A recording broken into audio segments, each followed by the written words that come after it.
ഭാരതീയ പുരാണമനുസരിച്ച് പാതാളത്തിൽ വസിക്കുന്ന നാഗന്മാരുടെ രാജാക്കളിൽ ഒന്നാണ് വാസുകി. പാലാഴി മഥനത്തിൽ ദേവന്മാരും അസുരന്മാരും ചേർന്ന് മന്ദരപർവ്വതത്തെ കടയാനായി ഉപയോഗിക്കുന്ന പാമ്പാണ് വാസുകി എന്നത്. ഭൂമിയിൽ ജീവിച്ചിരുന്നെന്ന് പറയപ്പെടുന്ന ഈ പാമ്പിൻ വർഗത്തെ ഈ ഒരു കാലഘട്ടത്തിലാണ് കണ്ടെത്തിയിരിക്കുന്നത്. അതിനാൽ നിലവിൽ വംശനാശം സംഭവിച്ച ഭൂമിയിലെ ഏറ്റവും വലിയ പാമ്പിൻ വർഗമായ ടൈറ്റനോബോവകളേക്കാൾ വലിപ്പമാർന്നവയാണ് വാസുകി ഇൻഡിക്കസ് എന്ന ഈ ജനുസുകളെന്ന് പറയപ്പെടുന്നു. പടിഞ്ഞാറൻ ഇന്ത്യയിലുള്ള ഗുജറാത്ത് സംസ്ഥാനത്തിലെ കച്ച് ജില്ലയിൽ പ്രവർത്തിച്ചുകൊണ്ടിരിക്കുന്ന പനദ്രോ ലിഗ്നൈറ്റ് ഖനിയിൽ നിന്നാണ് വാസുകി ഇൻഡിക്കസ് എന്നറിയപ്പെടുന്ന ഈ വലിയ പാമ്പിൻ്റെ അവശിഷ്ടങ്ങൾ കണ്ടെത്തിയത്. 27 പ്രീ ക്ലോക്കൽ കശേരുക്കളിൽ ചിലത് ഇപ്പോൾ കണ്ടെത്തിയിരിക്കുന്നു. 2004 ഈ ഫോസിൽ മെറ്റീരിയൽ കണ്ടെത്തി.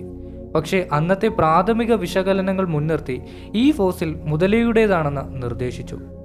പക്ഷെ അന്നേ വർഷം തന്നെ കൂടുതൽ പരിശോധനകൾക്കായി വിധേയമാക്കിയപ്പോൾ മാറ്റ്സോയിഡ് പാമ്പിൻ്റെ ഇനമാണെന്ന് പിന്നീട് മനസ്സിലാക്കുകയുണ്ടായി.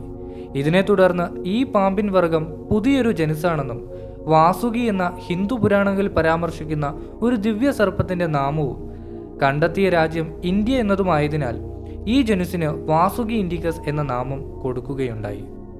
വാസുകിയുടെ ശരീരദൈർഘ്യം കണക്കാക്കുന്നത് വംശനാശം സംഭവിച്ച ടൈറ്റനോബോവകളേക്കാൾ 40 മുതൽ 50 അടിയാണ് സൂചിപ്പിക്കുന്നത്.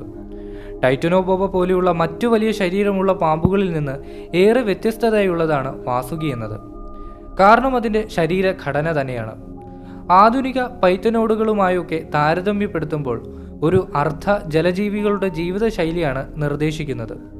വാസുകിയുടെ ഫോസിലുകൾ കണ്ടെത്തിയിരിക്കുന്നത് ചതുപ്പു നിലങ്ങളിൽ നിന്നുമായതിനാൽ ഈ സ്ഥലങ്ങളിലായി കൂടുതൽ പൈത്തനോഡുകളുടെ ഫോസിലുകൾ കണ്ടെത്താൻ സാധിച്ചേക്കുമെന്നാണ് ശാസ്ത്രജ്ഞരുടെ നിഗമനങ്ങൾ.